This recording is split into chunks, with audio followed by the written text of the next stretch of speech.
Wow. Well,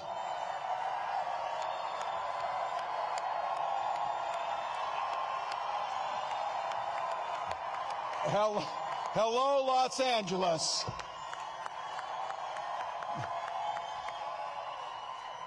Wow.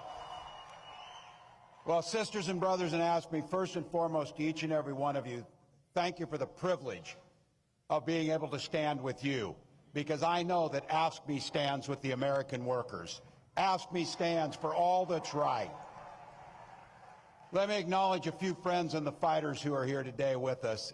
It goes without saying, thank you to my friend and your president, Lee Saunders. We were just talking earlier, we've done a few door knocks, we've done a few phone banks, we've done a few rallies, and we've worked together on a few laws to improve people's lives.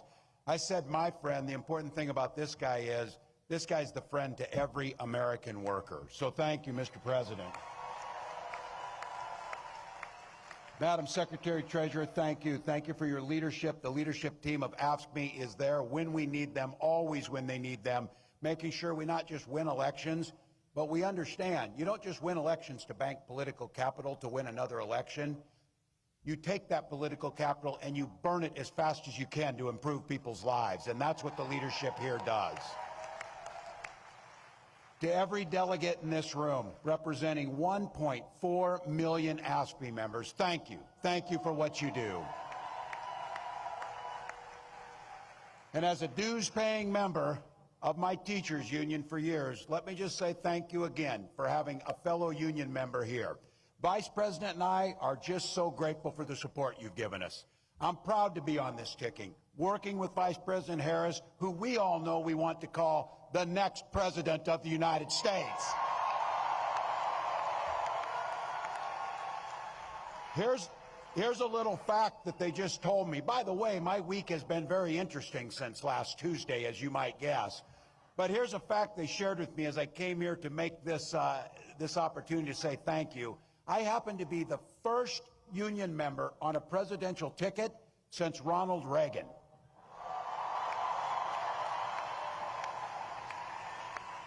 But rest assured, I won't lose my way. Probably should be a few more union members in elected office, President Saunders. We might want to work at that. I think I'm looking at some. So you heard the story. You knew Vice President Harris grew up in a middle-class family, picked up shifts at that McDonald's as a student. I keep asking this to make a contrast here. Can you simply picture Donald Trump working at a McDonald's trying to make a McFlurry or something?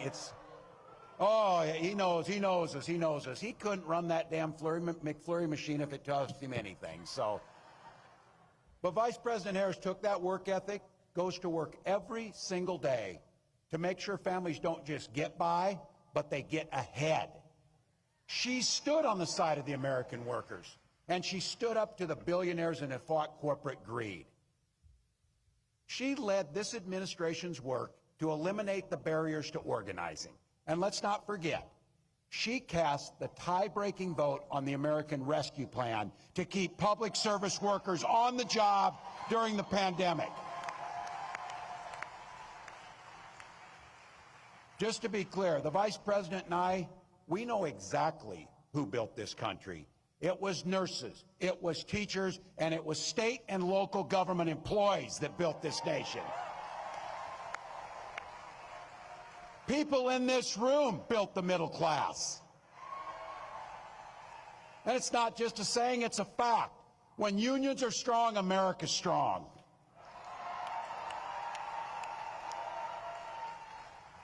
Vice President Harris and I have both had the privilege of joining workers on the picket line. And it's why, as governor, I signed one of the biggest packages of pro-worker policies in history into law. In Minnesota, we made it easier for workers to form unions. We strengthened workers' protections. And yes, we banned those damn captive audience meetings for good in Minnesota. Last time I said that at a union meeting, they sued me over it. It was the best thing to get sued over I ever said. We're going to continue to ban those meetings. But we did more than that for families and AFSCME workers that are there every single day. We did things to improve people's lives in a real fundamental way. We guaranteed free breakfast and lunch to every single child in Minnesota. That helped a whole lot of school employees, AFSCME members, keep their students engaged and keep them in the classroom learning. Today, Minnesota is one of the best states for workers in the country. I'm surrounded by some that aren't, so the Vice President's vision is to take those worker protections to every state in the Union. Every state in the Union. I keep saying this, I know you know it, but I think it keeps us focused. We all understand it in here. You've heard me say this. I know I'm preaching to the choir a little bit today, but the choir needs to sing. The choir needs to sing. And just so you know who's not in the choir, Donald Trump and J.D. Vance, they see the world very differently than we do.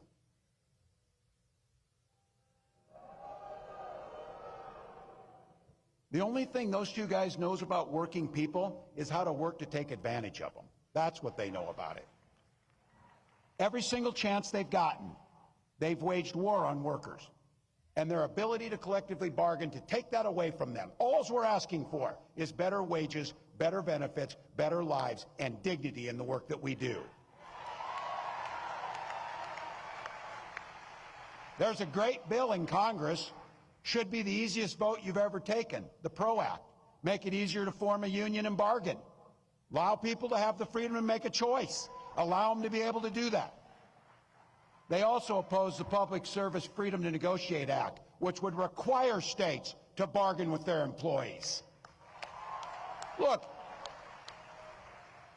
if you're living in a state where you get to do those things, it's one thing. But our family and our neighbors and our fellow Americans are living in states where they don't have that. So when it comes to these so-called right-to-work laws that deprive us of the right to be able to form unions, fund what we need, Trump has said he supports right to work 100%. I saw our friend Sean Fain at the UAW had a name for that. He called him a scab, just to be clear. That's not name calling, it's an observation and fact, just to be clear. So, you know, you can tell a lot about people in their personal lives. He spent a decade stiffing service workers from dishwashers, waiters, and carpenters on his own properties to enrich himself. As president, he cut overtime benefits for millions of workers, and he opposed any effort to raise the minimum wage. That's all you need to know. You don't have to ask twice. We know who they are. A guy who goes to Mar-a-Lago, and this is a direct quote, he sits there and tells his friends, "You're rich as hell and we're going to cut your taxes." I believe him when he says that. But he also turns around and tells workers their wages are too high. I keep bringing this up. Who do you know who's asking to cut taxes on billionaires while stiffing working people? I don't know anybody. And I'll tell you what, I think there's a lot of people think that they're on his side or voting for him, that when you put it to them like that, they start thinking things differently. This is where we need to talk to our neighbors. We need to engage. And I'll tell you, his running mate, I don't know if that was a value add to this campaign or not, but he's one of 4 senators, 4, that has never cast a vote on a pro-worker bill in his life. Not once. A stop clock's right twice a day. This guy can't get it right once. Not once for workers. And by the way, these guys are even attacking me for my record of service. And I just want to say, I'm proud to serve my country, and I always will be.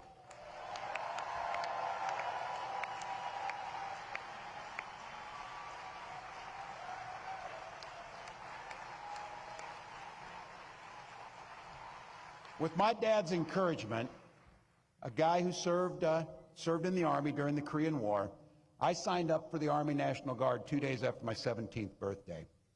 I served for the next 24 years for the same reason all my brothers and sisters in uniform do. We love this country.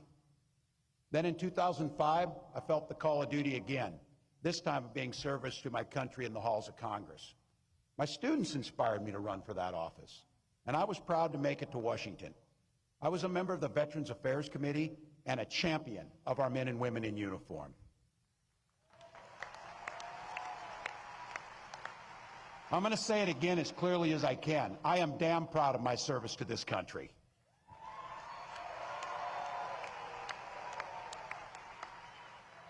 And I firmly believe you should never denigrate another person's service record. To anyone brave enough to put on that uniform for our great country, including my opponent, I just have a few simple words. Thank you for your service and sacrifice.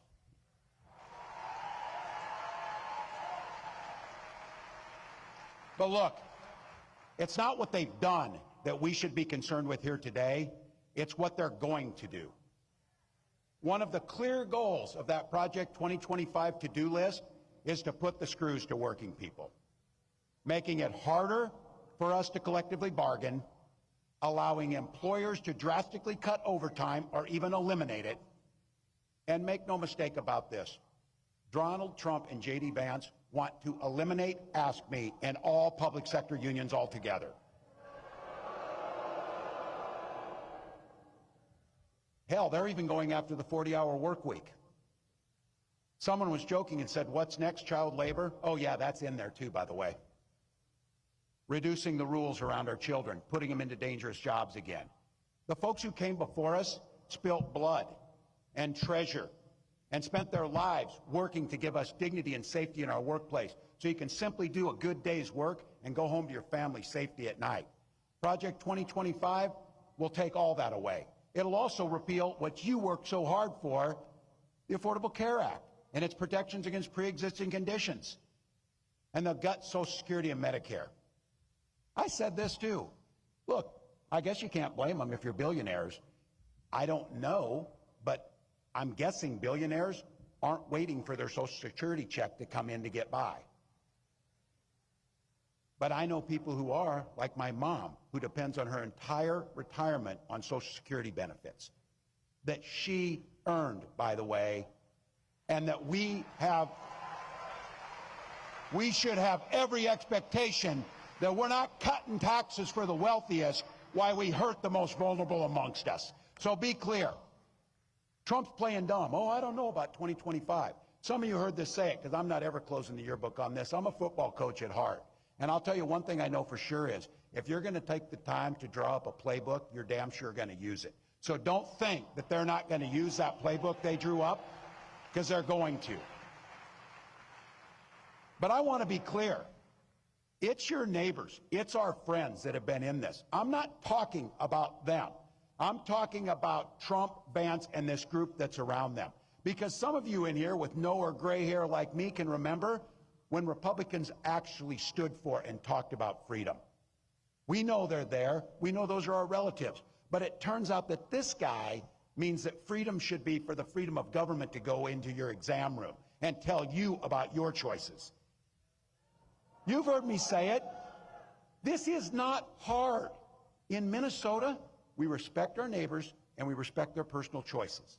Now look, it's not difficult.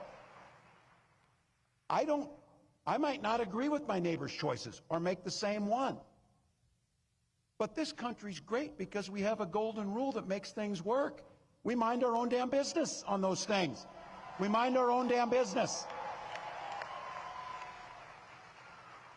Why would you think I need your advice to tell me what books I can and cannot read, or when to have a family or how to have a family, or what religion to worship, or how to organize?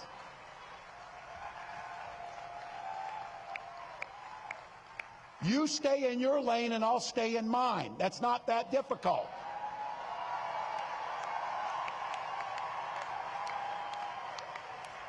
So be clear.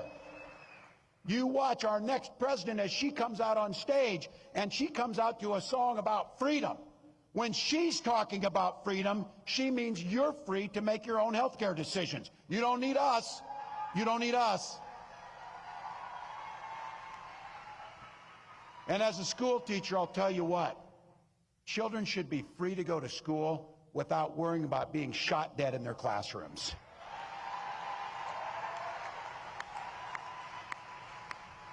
Education should be a ticket to the middle class, not crippling student loan debt.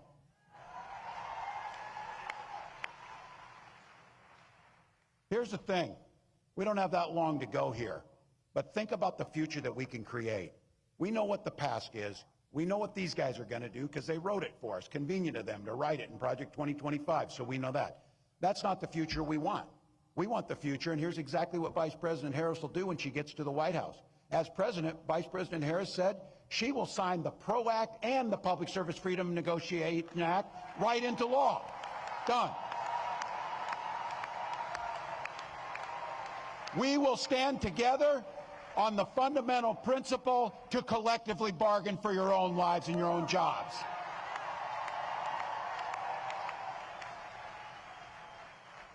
And we believe in fairness. That's what we believe in.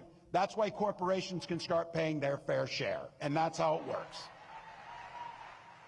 At the same time, what we did in Minnesota is lower taxes for the working folks, and we have the fairest tax system in the country, and things work out pretty well.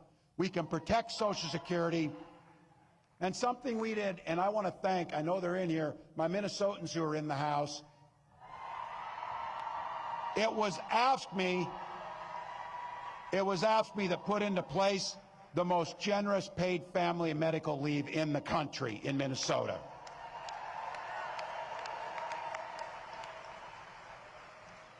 We're investing in our public schools, and it's, yeah, I'm a little biased on this one, but I think you're probably with me on this. How about we give our teachers a long overdue raise for the work that they do?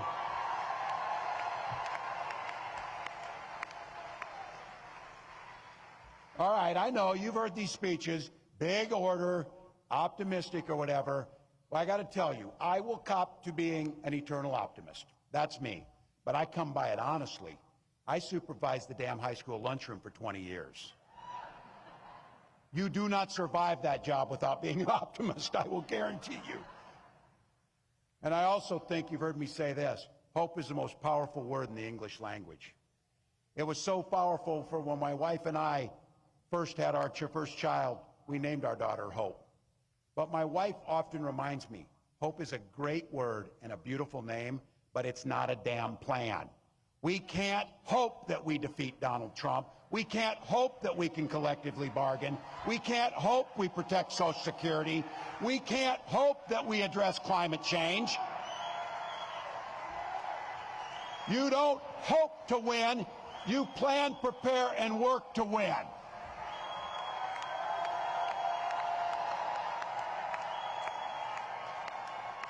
Look at this place.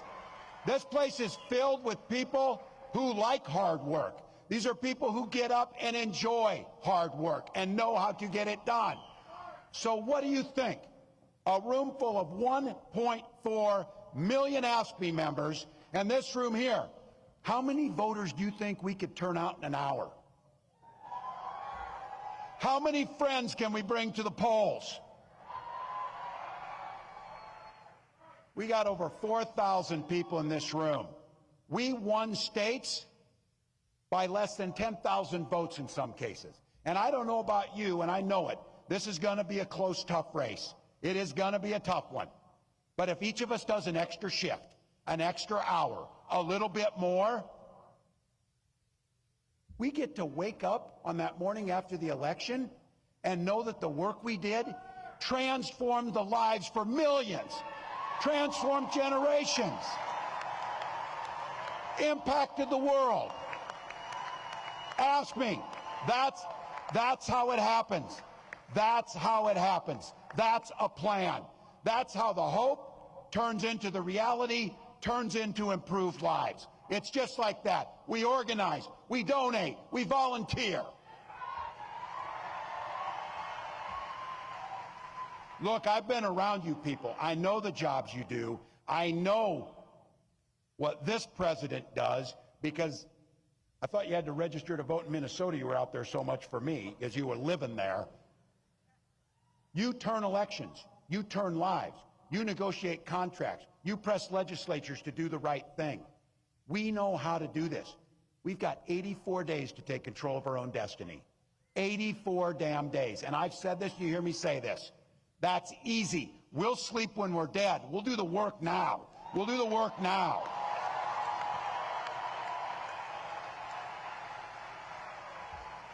And you do it for the most beautiful and selfless reason, because you believe in the very soul of your being that you believe in the promise of what America can be. You believe we can all enter the middle class. You believe we can all have dignity. You believe we can all thrive. But you know what? We got to fight. Because as the next President of the United States says to me often, when we fight, we win. When we fight, we win. When we fight, thank you, AFSCME.